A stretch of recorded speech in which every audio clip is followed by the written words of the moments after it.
O tema para nós agora é guerra e paz. É isso mesmo, como cristão, entrando na guerra para obter a paz.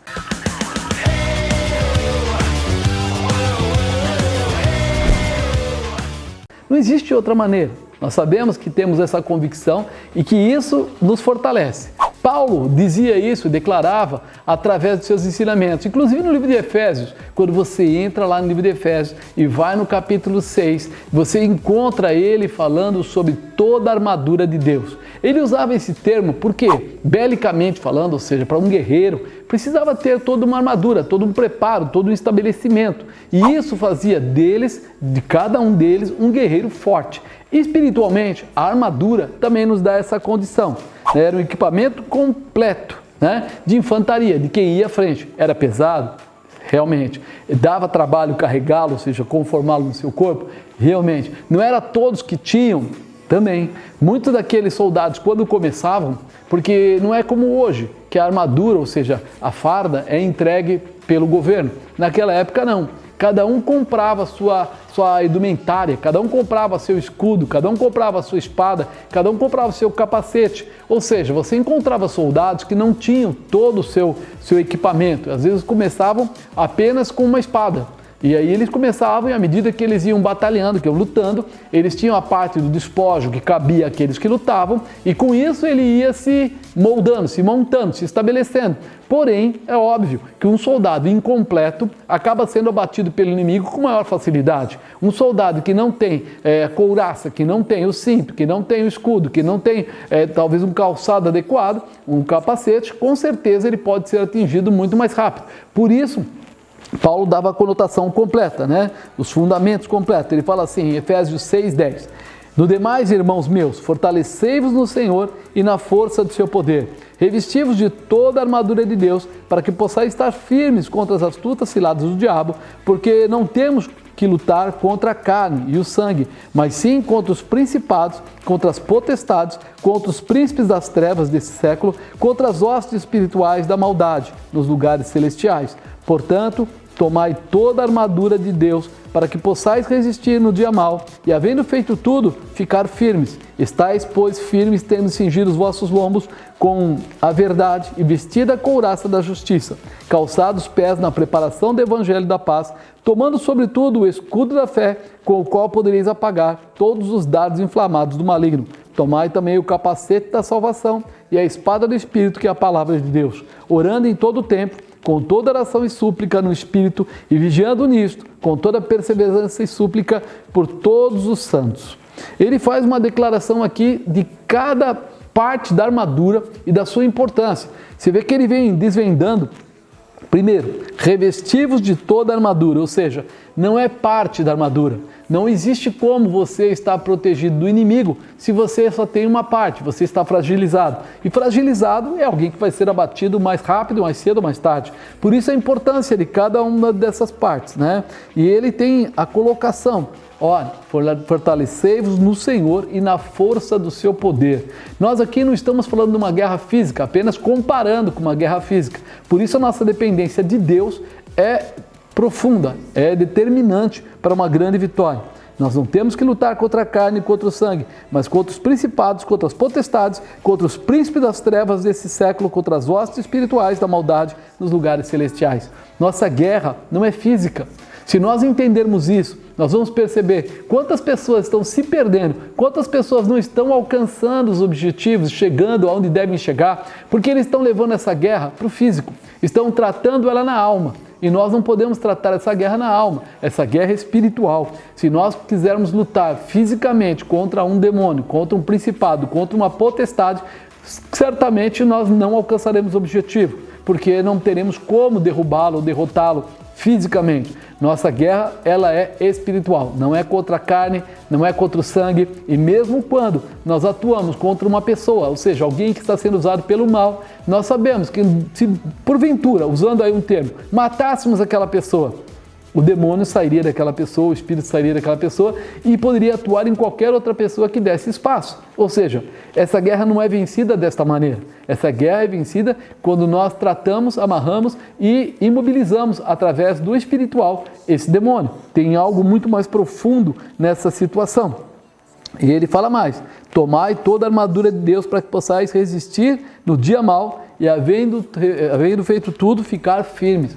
Ou seja, não adianta, não é um pouco. Nós temos que estar preparados para muito.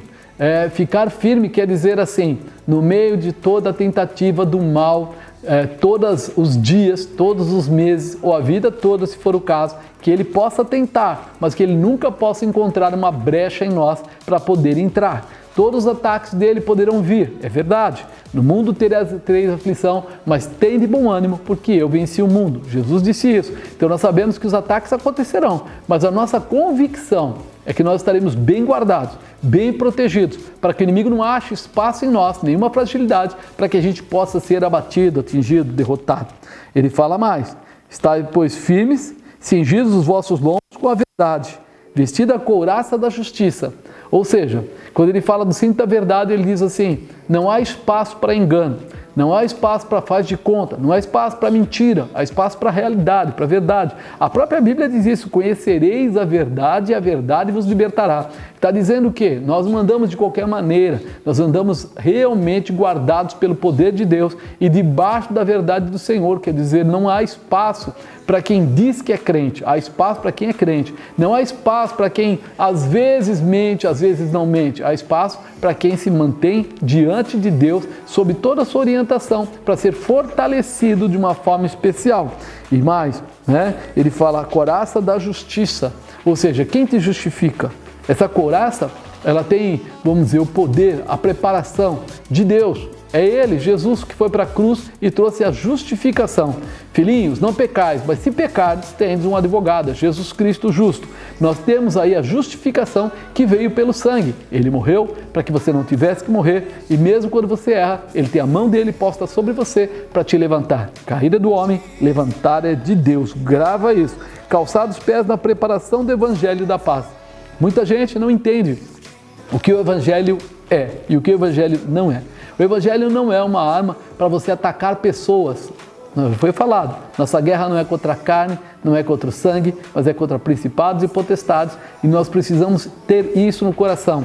O Evangelho não é uma arma para você falar mal de um, atacar o outro, derrubar alguém, ou dizer quem está certo e quem está errado.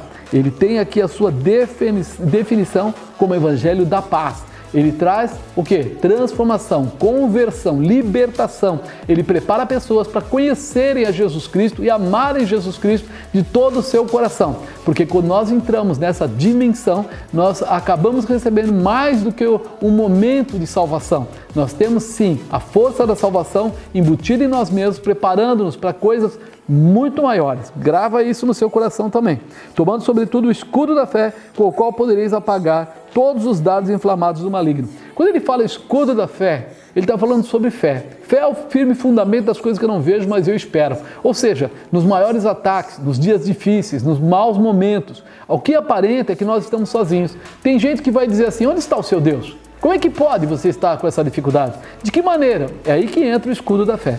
É aí que essas palavras contrárias, essas palavras que tentam ferir, que tentam desanimar, que tentam nos abater, que tentam diminuir a tua intimidade com Deus, não podem ser vistas como verdade, porque você conhece a verdade, você conhece quem é o Deus da sua vida, ou seja, pela fé você sabe que existe uma vida eterna guardada para você, pela fé você sabe que Ele foi para aquela cruz trazendo a marca do sangue sobre você e dando a você uma vida abundante. Por isso, esse escudo tem poder, porque todos os dardos inflamados do maligno jamais vão alcançar você, porque a fé vai dar a você força para dizer não para toda a tentativa do mal e te levar à grandeza. Tomai também o capacete da salvação, Nossa mente é muito atacada. Eu digo que uma das maiores guerras que existem é na mente humana. Nosso entendimento, nosso intelecto, muitas vezes é atacado com comportamentos de comparação, sabe? Parelhamento. O pessoal começa a dizer: peraí, como é que pode? Você diz que é de Deus e não é muito próspero, e aquela pessoa lá que é do mundo, que é assim, assim, assim, ela é próspera. Muitas palavras lançadas entram na mente e provocam comparação. E quando a pessoa aceita essas palavras entrarem na mente, começa a ter pensamentos, ou seja, avaliações, parâmetros, comparações, ele muitas vezes perde a visão da grandeza de Deus na vida dele. Ele perde até mesmo a proposta ou a expectativa de futuro. Peraí, como Como é que pode? Eu estou sendo abatido agora, que futuro eu espero? Para onde eu vou? Aquele lá morreu, mas não podia ter morrido então. Mas espera aí, ele pode morrer, porque o que Deus promete para nós não é a vida aqui na terra, é a vida eterna. Ele diz que nosso lugar não é aqui, nosso descanso não é aqui, nosso descanso é em outro lugar. Só que de repente as palavras mal colocadas na mente humana muitas vezes trazem dúvida. Por isso o capacete é algo importante, para que nada entre na nossa mente e venha nos levar à cegueira ou à visão distorcida. E ele fala mais, é a palavra do Espírito que é a palavra de Deus. A espada do Espírito que é a palavra de Deus. A espada do Espírito, a palavra de Deus, ela é poderosa. O próprio Jesus usou ela. Lembra que ele foi tentado por Satanás 3 vezes, e as 3 vezes ele derrotou Satanás só com a palavra. Foi a espada mais poderosa que ele poderia ter usado. Todas as colocações não objetivaram, não alcançaram, não tiveram sentido na vida de Jesus. Por quê? Primeiro, ele tinha o capacete da salvação. Segundo, ele tinha uma convicção, ele sabia usar a palavra, manejava bem a palavra. Por isso, ele estava guardado numa proposta diferenciada. Você também precisa estar nessa posição. Você tem que estar pronto a usar a espada do Espírito, tem que estar pronto a usar a palavra de Deus para toda vez que vier alguma coisa contra você, você saber como não só se defender, mas como contra-atacar. Porque uma das coisas que fica claro é que essa armadura, ela não é apenas uma armadura para defesa, mas ela é uma armadura que te dá direito ao ataque.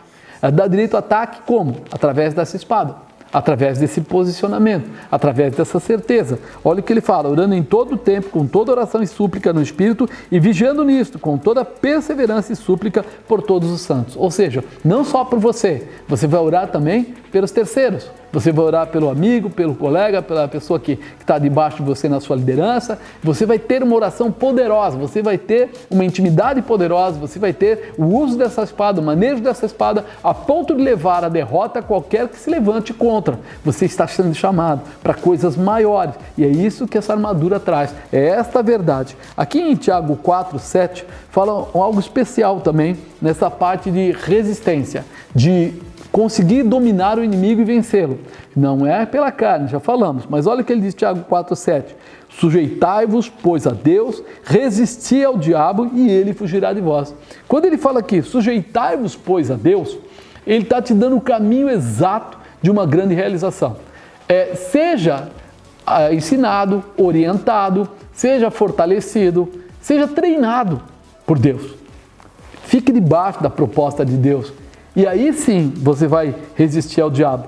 Você vai ter essa força, você vai ter esse poder para resistir ao diabo e com certeza ele fugirá de vós. Essa manifestação de poder que Deus coloca através do seu comportamento, de se sujeitar, de estar à disposição, de estar embaixo da palavra dele, é que faz de você alguém especial para ter graça, força, poder, autoridade para resistir a Satanás. E Satanás vai perceber. Não dá para entrar na vida dele, não dá para entrar na vida dela. Eu posso andar em volta, é isso que diz, que o leão anda bramando à sua volta, como querendo tragar, mas ele não pode.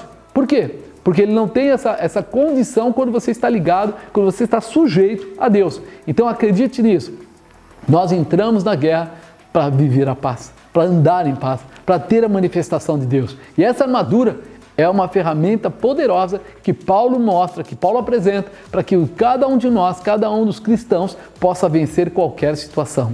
Creia nisso, lê de novo, lê novamente toda essa palavra, pega para você, porque Deus vai dar a você a força da vitória, a realização através do seu poder, em nome de Jesus.